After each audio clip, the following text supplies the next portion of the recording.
Hello students, welcome back to our channel. आज हम लोग बात करेंगे टाइप्स ऑफ लेटर के बारे में। तो टाइप्स ऑफ लेटर में हम लोग आज बात करेंगे सॉलिसिएटेड लेटर के बारे में। तो क्या होता है सॉलिसिएटेड लेटर? तो चलिए इसको डिस्कस करते हैं। A solicited letter is the type of written communication that is specially requested और invited by the recipient. In other words, it is the letter that is in the correspondence to a formal request, inquiry, job advertisement, or other explicit call for communication. तो सॉलिसिएटेड letter का मतलब क्या होता है? जैसे किसी newspaper में job की ओपनिंग आई और अब आपको उस जॉब को अप्लाई करना है।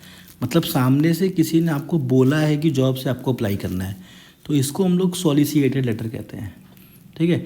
अगर आपने अपने से अप्लाई कर दिया, कंपनी में ओपनिंग है नहीं है, तो उसको अनसॉलिसिएटेड बोलेंगे। वो भी हम लोग आगे पढ़ेंगे।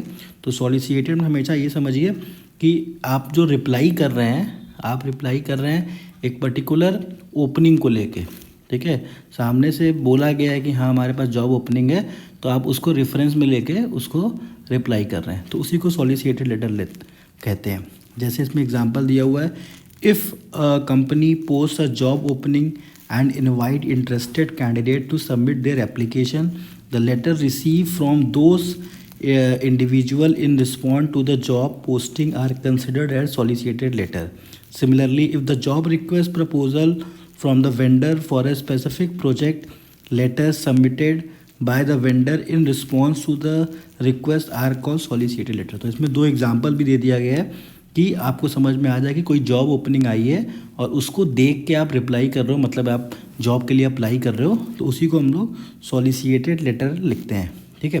तो अगर आप सॉलिसिएटेड लेटर जब आप लिखते हो तो कैसा लेटर होना चाहिए? तो उस लेटर में सबसे इम्पोर्टेंट क्या होता है, आपको दिखाना पड़ता है कि हाँ हमने आपका न्यूज़पेपर का कटिंग पढ़ा था, या फिर हमने मैगज़ीन में, इस पर्टिकुलर मैगज़ीन में आपका न्यूज़ देखा था, तो हम इसको अप्लाई कर रहे हैं। ठीक है। तो जैसा कि आपको पता है आपके सिलेबस में फॉर्मेट भी है, तो देखिए फॉर्मेट भी दिया हुआ है।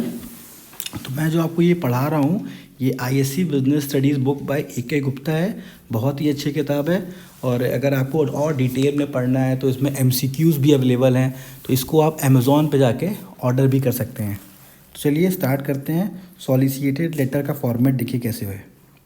तो सबसे पहले क्या होता है, your name, your address, city, state और जिप कोड एकदम टॉप पे आप लिखेंगे। और ये ध्यान रखिएगा, जब भी लेटर लिखते हैं तो एक ब्रैकेट में आपको, मतलब एक पूरा बॉक्स के अंदर लिखना होता है। उसके बाद देखिए उसके नीचे क्या लिखना है आपको, अपना email address, phone number, date, ये आपका एड्रेस हो गया। ठीक है। तो आप कुछ भी इसमें अपना एड्रेस बना के, कुछ ईमेल बना के लिख सकते हैं। उसके बाद एम्प्लॉयर नेम, तो आपने जैसे आपने टाटा सन्स लिख दिया, फिर टाटा स्टील लिख दिया, कुछ भी लिख दिया, फिर कंपनी का नाम, ठीक है, फिर कंपनी का एड्रेस, कंपनी का जिप, तो इसमें आप अपने हिसाब से कुछ भी सर्च कर सकते हैं। उसके बाद कैसे लिखेंगे, डियर एम्प्लॉयर, एम्प्लॉयर मतलब जिसके आप जॉब अप्लाई करने जा रहे हो उसको एम्प्लॉयर बोलेंगे। आप यहाँ पे डियर सर मैम भी लिख सकते हैं, लेकिन डियर एम्प्लॉयर ज़्यादा अच्छा लगता है। अब कैसे लिखना है, I am writing to express my strong interest in the job title position as advertise on your company where you found the job position. अब मतलब ये ब्रैकेट में जो लिखा हुआ है ना, पहले जॉब टाइटल का मतलब यहाँ पे क्या है, यहाँ पे आपको लिखना है किस प्रोफाइल के लिए अप्लाई कर रहे हैं। ऐसे सेल्स मैनेजर हम लोग अज्यूम कर ले रहे हैं कि एक सेल्स मैनेजर का एग्ज़ाम में आया हुआ है, तो हमने जॉब टाइटल की जगह पे इन द सेल्स मैनेजर, मतलब जो ब्रैकेट है वहाँ पे सेल्स मैनेजर लिख दिया। फिर उसके बाद लिखा है where you found the job, मतलब कहाँ पे हमने देखा था, किसी वेबसाइट पे देखा था, या फिर ये बहुत इंपॉर्टेंट है, आपको बताना पड़ेगा, आपको अज्यूम करना पड़ेगा कि यहाँ किसी वेबसाइट पे देखा था या फिर किसी मैगज़ीन में देखा था, ये आपको बताना पड़ेगा। फिर with my mention relevant skill, जो भी आपका रिलेवेंट स्किल है, आई बिलीव दैट, इसमें आपको मेंशन रिलेवेंट स्किल का मतलब क्या हुआ, इसमें आपको अपनी लास्ट क्वालिफिकेशन लिखनी पड़ेगी।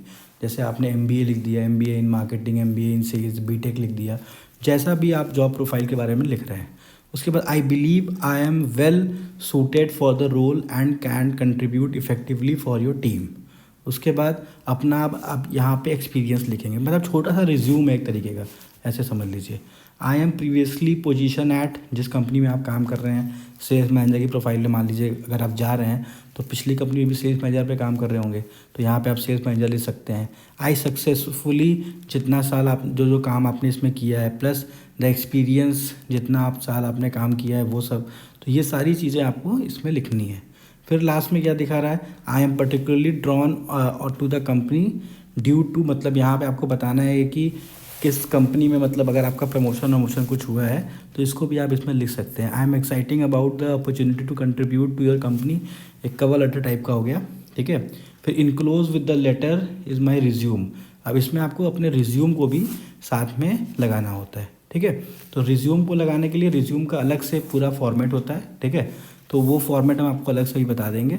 तो पहले आप सॉलिसिटेटेड लेटर का पूरा कॉन्सेप्ट देख लीजिए, कैसे सॉलिसिटेटेड लेटर बनता है। तो इसमें आप लिखेंगे ये last line, enclose with this letter in my resume which provide the further detail about my professional background, I welcome the opportunity to discuss how my skill and experience align with the needs of dash in the company for more details. Clear हुआ? अब देखिए इसके बाद, thank you for considering my application, I am eager, ये पूरा आपको लिखना है। फिर ये जो लास्ट लाइन लिखी हुई है ये आपको एज इट इज़ लिखना है, सिंसियरली में आपको फिर अपना नाम लिखना है। तो ये बहुत ही बेस्ट फॉर्मेट इसमें दिया हुआ है, इससे अच्छा फॉर्मेट कोई नहीं है। अभी तक मैंने बहुत सारी बुक्स देखी, लेकिन ये बुक में बहुत ही अच्छा फॉर्मेट दिया हुआ है। तो आप इस फॉर्मेट को अच्छे से याद कर लीजिए, ठीक है। फिर नेक्स्ट वीडियो में हम लोग आगे के टॉपिक में डिस्कस करेंगे। Thank you student for watching. हमारे चैनल को प्लीज़ सब्सक्राइब करिए और शेयर करिए। Thank you.